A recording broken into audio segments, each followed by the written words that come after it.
Hello बच्चों। तो जैसा कि बड़ा हम लोग एम्स की बात कर रहे थे, सभी एम्स की हमने बात करनी है। कुछ एम्स की बात हम कर चुके हैं, कुछ की बात हम करेंगे। आज हम लोग बात करेंगे एम्स भुवनेश्वर के बारे में। और एम्स का टैग ही बच्चों बहुत बड़ा होता है ना। एम्स का मतलब एम्स, नो कॉम्प्रोमाइज। अगर आपकी रैंक यहाँ पर आती है इस एज में, मतलब इस रेंज में जो मैं आपको बताने वाला हूं, आप मिस नहीं करेंगे। एम्स कोई भी हो, ध्यान रखेंगे। सारे एम्स की बात करेंगे। दिल्ली एम्स हम कर चुके हैं बच्चों, और ऋषिकेश एम्स, भुवनेश्वर एम्स, पटना, बहुत सारे एम्स की बात हम करेंगे, है ना। आज हम भुवनेश्वर की बात करते हैं बच्चों। सबसे पहले बच्चों कैंपस की बात कर लेते हैं। 143 एकड़ में फैला हुआ एक शानदार सी, बहुत ही लाजवाब नई बिल्डिंग और बहुत सारे स्पोर्ट्स सब इंक्लूड है इसके अंदर। मजा आएगा आपको, पूरी वीडियो देखना, लास्ट तक देखना, बड़ा अच्छा फील होगा, कॉन्फिडेंस आएगा आपको, बड़ा कॉन्फिडेंस आएगा। कितने मार्क्स चाहिए, कितनी रैंक आएगी, कैसे कैसे कैटेगरी में डिवाइड होंगी, सारी बातें करेंगे बच्चों। तो अब हम बात करते हैं बड़ा पहले नंबर ऑफ सीट्स की बात। नंबर ऑफ सीट्स की बात करेंगे, है ना। बड़ा नंबर ऑफ सीट्स में देखो 48 सीट्स जनरल के लिए रिजर्व है, ईडब्ल्यूएस के लिए 11 सीट, ओबीसी में 33 और एससी में 18 और एसटी के अंदर 10 सीट्स। ये बच्चों रिजर्व है सीट्स, ध्यान रखेंगे, है ना। चलो बेटा, अब ये चीजें हो गई सीट्स, नंबर ऑफ सीट्स के बाद एक यहाँ पे ना कुछ लिखा हुआ है, चेजमा करके कुछ लिखा हुआ है बच्चों। ये किस दवा का नाम है, ये मुझे आपसे पूछना है। तो बहुत सारे बच्चे बोलेंगे सर हमने तो अभी दवा के बारे में समझा भी नहीं है, हमने तो अभी पढ़ा भी नहीं दवा के बारे में, हम कैसे बता सकते हैं। तो बड़ा ध्यान रखना, ये कोई दवा नहीं है, ये एम्स भुवनेश्वर में होने वाला एक शानदार फेस्ट है, लाजवाब तरीके का फेस्ट है, बहुत बड़ा इवेंट है। जैसे एम्स दिल्ली के अंदर पल्स होता है बच्चों, रेटिना होता है, और अलग अलग कॉलेजेस के अंदर अलग अलग होता है। एम्स भुवनेश्वर का बच्चों चेजमा है। यहाँ पे बहुत सारे डिफरेंट एम्स के बच्चों को बुलाया जाता है, एज ए गेस्ट बुलाया जाता है, एज ए सेलिब्रिटी बुलाया जाता है। वहाँ पे बच्चे प्रोग्राम करते हैं, बहुत सारे फंक्शंस होंगे, कल्चरल इवेंट्स होंगे, सारी बातें होंगी। तो ये बच्चों एक बहुत ही यादगार फेस्टिवल होता है, फेस्ट मनाया जाता है एम्स भुवनेश्वर के अंदर। अब हम इसके बारे में और भी बातें करेंगे, फैसिलिटीज के बारे में बातें करेंगे, फीस स्ट्रक्चर के बारे में बातें करेंगे, सारी चीजें करेंगे। आगे बात करते हैं बच्चों।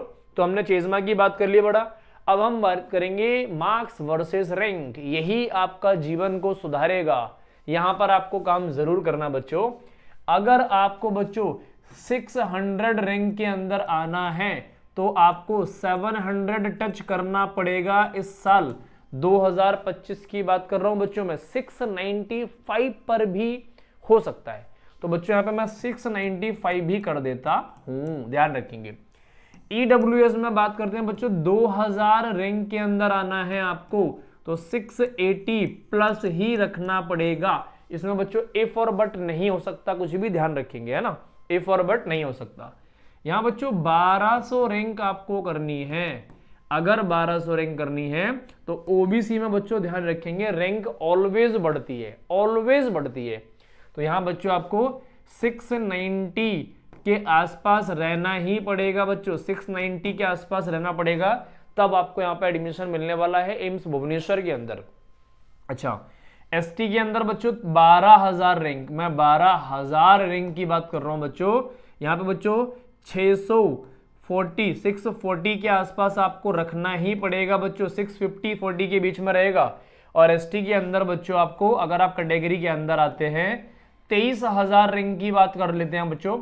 23000 रैंक में जो इस साल जाने वाला है अप्रोक्सीमेट, ये बच्चों 630 से लेके 640 पर मिल जाना चाहिए, ध्यान रखेंगे। 23000 रैंक की बात कर रहा हूं बच्चों मैं, 23000 रैंक के अंदर आपको आएगा तो यहां तक आपका काम बन जाना चाहिए। अब हम बात करते हैं बच्चों, आगे की बात करते हैं फीस स्ट्रक्चर, है ना। एमबीबीएस में बड़ा फीस ध्यान रखेंगे, एक साल की फीस ना यार सिर्फ 3000 रुपए से लेके 12-13 हजार रुपए तक आपके खर्च हो सकते हैं। मतलब इतना सस्ता, इतना सस्ता, हद से ज्यादा सस्ता बेटा। इससे सस्ता कभी कुछ नहीं हो सकता, ध्यान रखना। लाइफ के अंदर इससे सस्ता कोई भी डिग्री नहीं है, कभी कुछ नहीं हो सकता बेटा। तो आप लोग मन से पढ़ें, गवर्नमेंट चाहती है कि आप बेटा जी जान से पढ़ें, एकदम मन से पढ़ें, ताकि आपका सिलेक्शन हो जाए, आप अच्छे डॉक्टर बने। और भारत के अंदर डॉक्टर की बेटा बहुत कमी है ना, अच्छे होनहार बच्चे होने चाहिए। तो आप लोग पढ़ने वाले बच्चे हैं, मन लगा के पढ़ें। कोई भी प्रॉब्लम अगर आपको एम्स भुवनेश्वर के रिगार्डिंग है, किसी भी एम्स के रिगार्डिंग है, आप जरूर मुझे कमेंट करें, उसकी प्रॉब्लम्स का आपका सॉल्यूशन जरूर दिया जाएगा बच्चों, ध्यान रखें। ये एम्स भुवनेश्वर की बात हो गई। बेटा फैसिलिटीज की बात अगर मैं करता हूं ना, तो बच्चों देखो फैसिलिटीज के अंदर काफी सारी फैसिलिटीज होती हैं बच्चों। फीस स्ट्रक्चर के बाद यहाँ पे फैसिलिटीज की अगर मैं बात करता हूं तो एक बढ़िया सा आपको ग्राउंड मिलने वाला है बेटा, है ना, और बास्केटबॉल, वॉलीबॉल और टेनिस, ऑडिटोरियम, ये सारी चीजें बेटा। बास्केटबॉल मिलेगा आपको, वॉलीबॉल मिलेगा, टेनिस मिलेगा, ऑडिटोरियम मिलेगा, कैफेटेरिया मिलेगा 24/7। और बच्चों यहाँ पे रिक्रिएशन रूम मिलेगा, हॉल मिलेगा, रिक्रिएशन रूम, कोई बर्थडे सेलिब्रेट करना है, कुछ इवेंट सेलिब्रेट करना है, वो सारी चीजें मिलेगी। फ्री वाईफाई मिलेगा, वाईफाई, फ्री वाईफाई मिलेगा बच्चों 24/7। कैंपस के अंदर भैया सब कुछ मिलने वाला है आपको फ्री। बास्केटबॉल लिख लो अगर आपको लिखना हो, basketball, tennis court, football, badminton, gymnastic मिल जाएगा बच्चों 24/7 मिल जाएगा, कैफेटेरिया मिल जाएगा और डिजिटल लैब मिल जाएगी आपको, लाइब्रेरी मिल जाएगी। ये सारी चीजें आपको मिलने वाली हैं एम्स भुवनेश्वर के अंदर। बेस्ट एम्स में से एक है, आप बच्चों अपनी रेफरेंस में से जरूर रखें। बाकी बच्चों मिलते हैं आपसे किसी नेक्स्ट एम्स में, नेक्स्ट वीडियो के अंदर। बाकी की एम्स की वीडियो अगर आपने नहीं देखी, एक बार जाके जरूर देखें। फिर आपसे मुलाकात करते हैं अगले एम्स के बाद।